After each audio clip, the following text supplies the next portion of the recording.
ให้เกียรติแล้วก็เป็นแรงสนับสนุนประกอบกับในห่วงเวลา 2-3 เดือนที่ผ่านมามีผู้หวังดีทั้งจากในและนอกวงการฟุตบอลได้โทรศัพท์หรือเข้ามาพูดคุยสอบถามและชักชวนให้แป้งตัดสินใจเข้ามา Wah, makin bisa gemparkan sepak bola ASEAN. Medampang langsung ambil keputusan kejam dan keras. Usai wasit VAR asal Thailand, Sivakon Puudom mengaku matikan VAR yang curangi timnas Indonesia. Medampang langsung minta maaf dan janji penjarakan wasit sampai begini. Benarkah?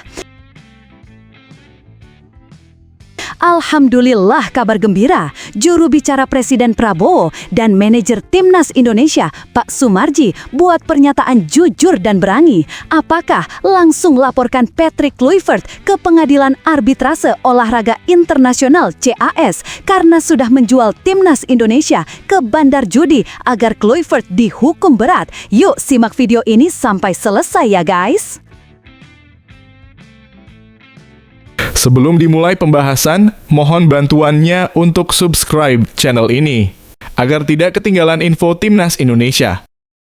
Dilansir dari situs web Fiksi Garuda, dikabarkan tepat hari ini dunia sepak bola internasional baru saja digemparkan oleh pernyataan mengejutkan dari Ketua Federasi Sepak Bola Thailand, Madampang, yang tidak bisa menahan amarahnya usai terungkapnya perbuatan yang sangat merugikan bagi Timnas Indonesia.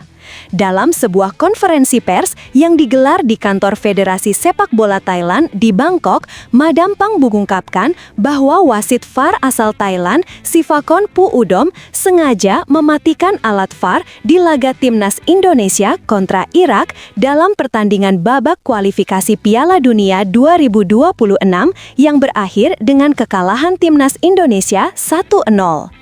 Dengan tegas, Madampang meminta maaf kepada seluruh pendukung Timnas Indonesia atas perbuatan tercela yang dilakukan oleh Sivakon Puudom yang menurutnya didorong oleh rasa iri dan ketidakmampuan menerima kenyataan bahwa Indonesia bisa saja lolos ke Piala Dunia 2026. Madampang yang dikenal sebagai sosok pemimpin yang kuat dalam dunia sepak bola Thailand mengaku sangat terkejut dan marah setelah mengetahui perbuatan wasit Sivakon Puudom. Dalam pernyataan resminya, ia berkata, "Saya dengan tulus meminta maaf kepada seluruh penggemar dan rakyat Indonesia atas apa yang telah terjadi. Perbuatan yang dilakukan oleh Sivakon Puudom sangat tidak dapat diterima dan kami sangat menyesalkan bahwa tindakan tersebut terjadi dalam pertandingan yang begitu penting bagi sepak bola Asia dan dunia." Sebagai Ketua Federasi Sepak Bola Thailand, saya ingin menegaskan bahwa tindakan seperti ini sangat bertentangan dengan prinsip-prinsip fair play dan integritas yang kami junjung tinggi di Thailand. Kami tidak bisa mentoleransi adanya upaya sabotase yang merugikan timnas negara lain, apalagi dalam kompetisi bergengsi seperti kualifikasi Piala Dunia. Lanjut Madampang dengan nada penuh penyesalan. Menurut Madampang, alasan dibalik tindakan keji Sivakon Puudom sangat jelas. Kami mendapat informasi yang cukup mengejutkan bahwa Sivakon Puudom tidak terima dan bahkan iri melihat bagaimana timnas Indonesia bermain luar biasa selama kualifikasi ini. Ia merasa terancam jika Indonesia lolos ke Piala Dunia 2026 dan itu memotivasi tindakannya untuk menonaktifkan alat VAR pada saat yang sangat krusial dalam pertandingan tersebut, ujar Madampang sembari menunjukkan bukti-bukti yang didapat dari penyelidikan internal yang dilakukan oleh Federasi Sepak Bola Thailand (FAT). Tak hanya sekedar meminta maaf, Madampang juga menegaskan bahwa Federasi Sepak Bola Thailand tidak akan tinggal diam terhadap tindakan yang sangat merusak citra sepak bola Thailand dan sepak bola internasional secara umum. Dengan suara yang tegas, ia mengumumkan bahwa Sivakon Puudom segera dipecat dari keanggotaan wasit yang ada di Thailand. Setelah melakukan penyelidikan internal, saya dengan ini mengumumkan bahwa Sivakon Puudom telah dipecat dipecat secara permanen dari daftar wasit yang diakui oleh Federasi Sepak Bola Thailand. Kami tidak akan lagi bekerja sama dengannya dan ia tidak akan pernah lagi terlibat dalam kegiatan wasit manapun baik di level domestik maupun internasional, kata Madam Pang. Namun, tindakan pemecatan tersebut tidak berhenti di situ. Madam Pang mengungkapkan bahwa Federasi Sepak Bola Thailand juga akan membawa kasus ini ke pengadilan hukum di Thailand agar Sifakor Pu Udong mendapat hukuman yang setimpal atas perbuatannya. Ini adalah tindakan yang sangat serius dan tidak bisa dibiarkan begitu saja.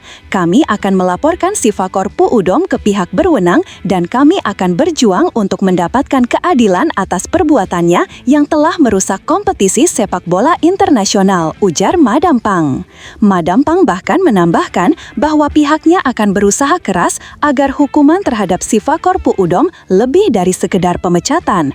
Kami akan berjuang agar Sifakor Pu Udong dipenjara seumur hidup atas perbuatannya. Bahkan, kami tidak menutup kemungkinan untuk mengajukan permohonan hukuman mati karena apa yang dia lakukan bukan hanya merusak pertandingan, tetapi juga mencoreng nama baik Thailand di mata dunia, tegas Madam Pang dengan penuh semangat.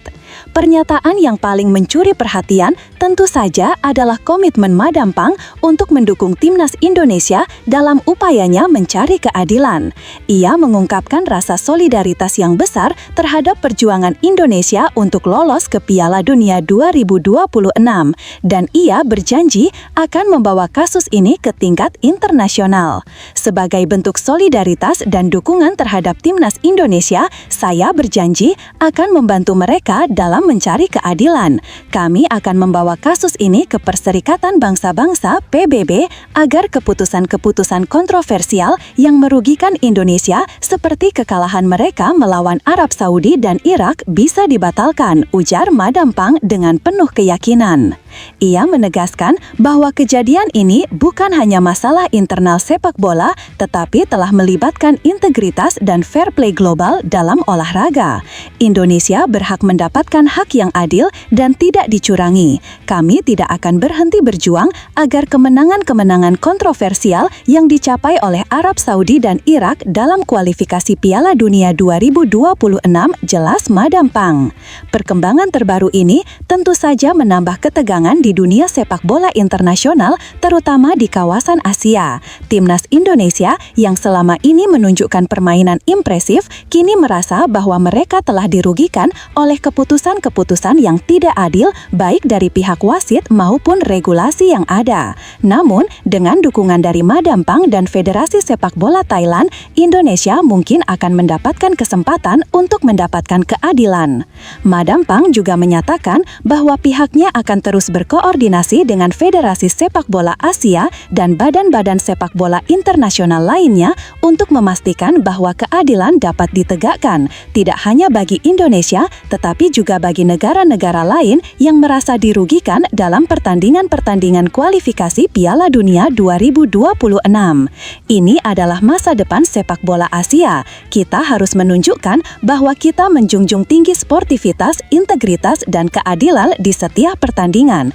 Kami akan terus bekerja keras untuk memastikan bahwa seluruh tim mendapat kesempatan yang sama untuk mencapai tujuan mereka tanpa ada yang merasa dirugikan, kata Madam Pang menutup pernyataannya.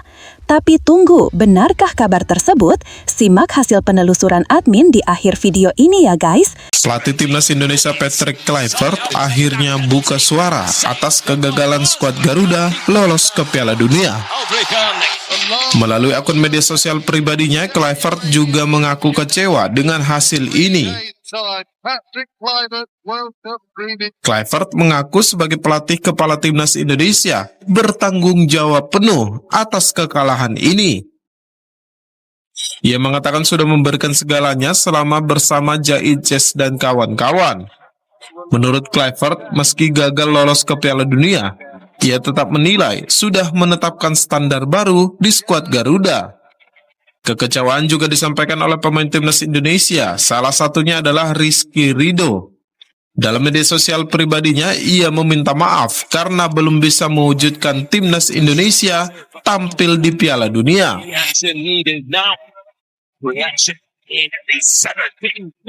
Berbeda dengan ex-kapten timnas Indonesia Asnawi Mangko Alam, Asnawi justru menilai mimpi tersebut belum selesai. Ia menuliskan perjalanan kita masih panjang. Tulisan ini diunggah bersama foto bersama pelatih timnas sebelumnya, Sintayong. Kegagalan ini menuai hujatan keras di media sosial. Bahkan tagar Clifford out sempat menjadi trending topik di media sosial pada akhir pekan kemarin. Tak sedikit supporter yang mempertanyakan strategi racikan Clifford di lapangan. Di media sosial X, tagar Clifford out langsung menduduki trending topik. Bahkan hingga minggu malam, sudah lebih dari 57.000 cuitan yang mencurahkan kekecewaan para penggemar terhadap pelatih asal Belanda. Meskipun skuad Garuda sudah tampil maksimal dalam putaran keempat kualifikasi Piala Dunia 2026, namun bagi supporter, kegagalan ini tetap meninggalkan rasa kecewa mendalam sekaligus memunculkan diskusi besar soal masa depan pelatih dan arah baru timnas ke depan. Sementara itu, kekecewaan juga mengiringi langkah para pemain hingga seluruh staf timnas skuad Garuda saat tiba di tanah air. Manajer timnas Indonesia, Sumarji, menyampaikan permohonan maaf kepada seluruh masyarakat Indonesia karena skuad Garuda belum bisa memberikan hasil maksimal untuk lolos ke Piala Dunia. Ia juga mengatakan bahwa PSSI dan pemerintah telah memberikan dukungan penuh baik dari sisi kebutuhan untuk pemain maupun tim kepelatihan selama kualifikasi Piala Dunia.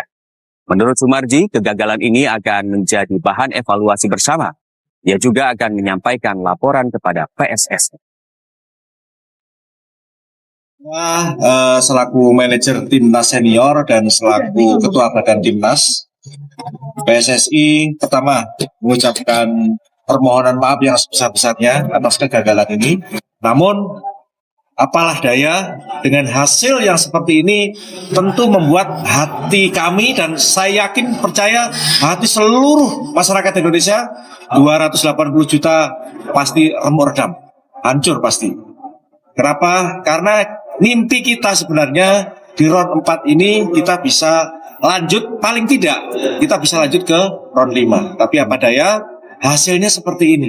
Inilah yang membuat jujur saja bukan saya mengeluh, tetapi kami benar-benar merasa kenapa kita harus berhenti sampai di sini. Menurut Prasetyo, meski hasil akhir belum sesuai harapan, skuad Garuda telah menunjukkan permainan terbaik di laga terakhir. Dirinya memastikan akan melakukan evaluasi menyeluruh agar timnas Indonesia dapat tampil lebih baik pada kesempatan berikutnya. Prasetyo berharap seluruh rakyat dapat tetap memberikan dukungan penuh untuk skuad Garuda. Evaluasi dari Bapak Presiden. Tadi malam mainnya luar biasa bagus sebenarnya, tapi memang mungkin nasib belum berpihak. Kita coba lagi ya. Evaluasi dari Bapak Presiden. Kita evaluasi, kita perbaiki lagi, jangan patah semangat, terus jangan pernah. Dix, the man from Borussia Mönchengladbach, got in at the 17th minute, but to take that penalty, saved by Paz, to score from the spot again. The ball still going, drives it hard and low and finds the bottom corner. Nasib pelatih Patrick Kluivert sebagai nakoda timnas Indonesia menjadi spekulasi usai gagal meloloskan Garuda ke Piala Dunia 2026. Patrick Kluivert ditunjuk sebagai pelatih timnas Indonesia sejak Januari 2025, menggantikan pelatih Sintayong yang dipecat. Selama 10 bulan, Patrick Kluivert telah memimpin timnas Indonesia di 8 laga. Hasilnya, timnas Indonesia lebih banyak menelan kekalahan daripada kemenangan. Bersama pelatih Patrick Kluivert, timnas Indonesia menelan 4 kali kalah, 3 menang dan 1 imbang.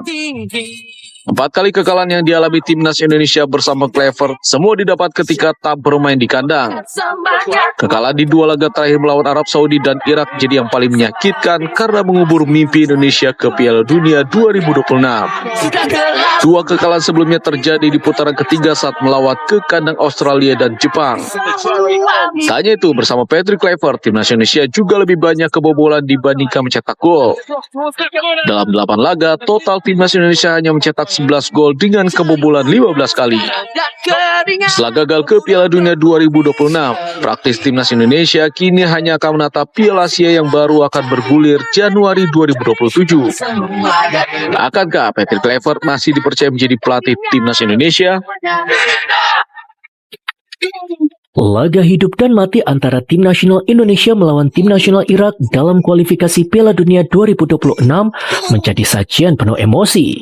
Tidak hanya karena kekalahan 1-0 yang memupuskan harapan Garuda untuk melanjutkan langkahnya, namun juga drama di dalam dan di luar lapangan.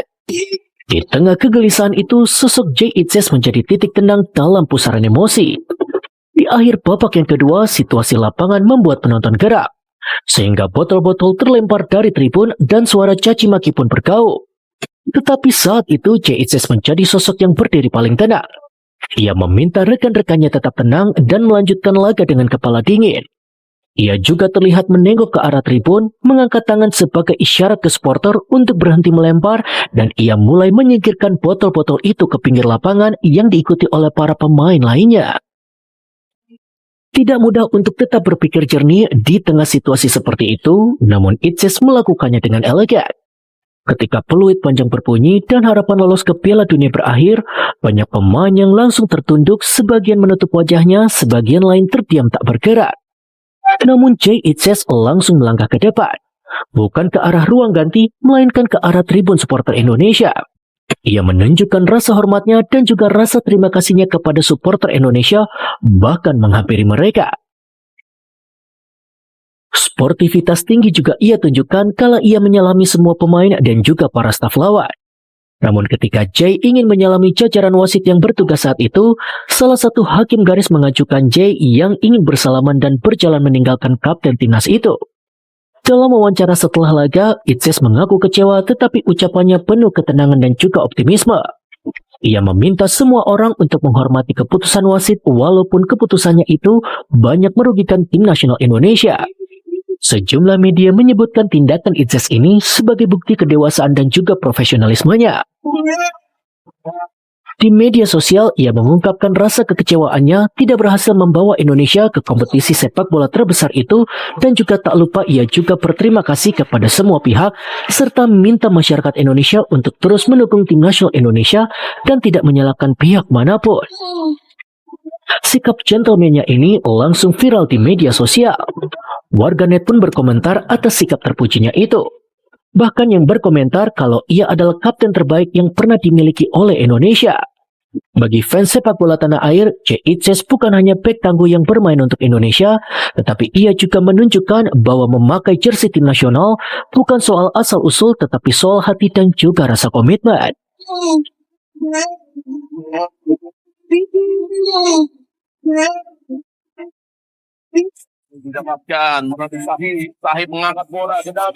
Laga uji coba kedua antara timnas Indonesia U23 melawan India kembali digelar di Stadion Madia Jakarta Senin malam. Kedua tim saling jual beli serangan. Di menit ke-14 Garuda Muda memperoleh peluang lewat striker Hoki Caraka, tapi tendangannya masih melebar ke kanan gawang lawan. Di menit ke-21 India berbalik menyerang, tendangan keras dari luar kotak penalti beruntung masih berada di atas mister gawang Indonesia. Babak pertama berakhir dengan skor kacamata. Memasuki babak kedua, India berhasil membongkar barisan pertahanan Garuda Muda. Di menit ke-47, India berhasil menjebol gawang Indonesia yang dijaga ketat Erlangga Setio. 1-0 India unggul.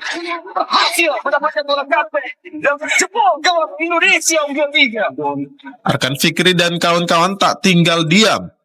Gol balasan akhirnya tercipta di menit ke-70.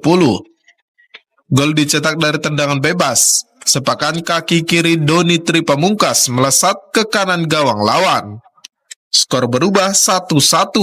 Bola melewat agar pemain India pas banget dengan panjang pemain dan menempatkan bola. Hingga peluit panjang berbunyi, tak ada lagi gol yang tercipta.